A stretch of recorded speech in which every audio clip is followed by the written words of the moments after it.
Paul Kagame.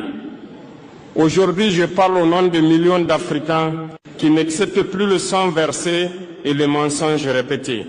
Aujourd'hui, je ne parle pas seulement à un chef d'État. Je parle à celui qui croit pouvoir manipuler les peuples et cacher la vérité derrière des sourires diplomatiques. Goma. Goma. Une ville meurtrie, une région martyrisée par des guerres qui ne sont pas nôtres. Et pourtant, vous, Kagame, vous avez choisi d'être partie prenante de cette tragédie. La RDC, riche de ses hommes, de ses femmes, de sa jeunesse, est devenue un terrain de jeu pour vos ambitions. Vous avez cru que personne ne regarderait, que personne parlerait, mais l'Afrique regarde. Et l'Afrique parle. Chaque enfant qui pleure à Goma, chaque famille déchirée, chaque vie perdue, ces voix s'élèvent et disent « Nous n'oublierons pas, nous ne pardonnerons pas ». Kagame, vous êtes responsable. Vos actes ne passeront pas inaperçus. Et aujourd'hui, je me tiens ici pour mettre la vérité devant vos yeux et devant le monde. Nous parlerons des faits, des preuves, de vos décisions qui ont conduit à la souffrance. Nous parlerons de la jeunesse africaine que vous croyez faible et silencieuse. Mais l'Afrique n'est pas faible. L'Afrique ne se tait plus. Et je vous avertis, rien ni personne ne pourra arrêter ce réveil. Paul Kagame, écoutez bien, car ce que je veux dire ne peut être ignoré ni effacé. Goma n'est pas seulement une ville. Goma est le symbole d'une tragédie que vous avez nourrie. Chaque attaque, chaque déplacement forcé, chaque bombe, chaque vie volée, tout cela a un nom. Et ce nom, c'est votre politique, votre stratégie, vos ordres tacites qui ont plongé la population dans l'horreur. Vous avez prétendu vouloir la stabilité régionale, mais vos actes ont semé le chaos. Des rapports, des témoignages, des preuves irréfutables montrent que vous avez soutenu, armé, financé des groupes qui ont terrorisé la population de Goma. Des familles ont été séparées, des enfants ont été traumatisés à jamais.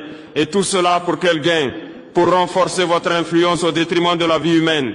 Paul Kagame, regardez ces visages. Ces hommes, ces femmes, ces enfants ne sont pas des chiffres sur un rapport diplomatique. Ce sont des âmes qui ont vu la mort, des âmes qui crient justice, des âmes qui ne pardonneront jamais. Et vous, vous avez cru pouvoir manipuler les récits, blanchir vos mains sales derrière des réunions internationales de sourires et des discours creux. Mais l'Afrique n'oublie pas. La communauté internationale ne peut ignorer ce qui se passe à Goma. Et moi, aujourd'hui, je parle pour ces voix que vous avez cru pouvoir réduire au silence. Vous pensiez que le monde détournerait le regard. Vous pensiez que l'Afrique resterait passive. Mais votre arrogance vous aveugle, Kagame. L'heure de la vérité est arrivée. Chaque acte, chaque choix, chaque stratégie que vous avez menée sera exposée, analysée, compris. Et les peuples d'Afrique verront qui est derrière ce sang versé. Vous devez savoir que l'Afrique se réveille. Les jeunes ne se contentent plus de regarder. Les peuples n'accepteront plus la manipulation, la violence et l'injustice. Et moi, je me tiens devant vous et devant le monde pour dire ce qui s'est passé à Goma, nous n'oublierons jamais. Vous êtes avertis. Chaque injustice a ses témoins. Chaque crime a son écho. Et l'écho de Goma résonnera jusqu'à ce que justice soit faite. Paul Kagame, écoutez-moi attentivement. Vos actions à Goma ne sont pas isolées. Elles ont des répercussions qui dépassent la RDC, qui dépassent même la région des Grands Lacs.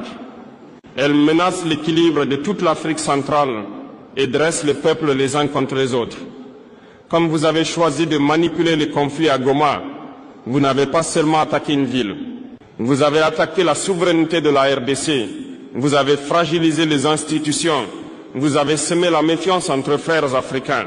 Vous avez joué avec le sang, avec la dignité, avec l'avenir d'un peuple.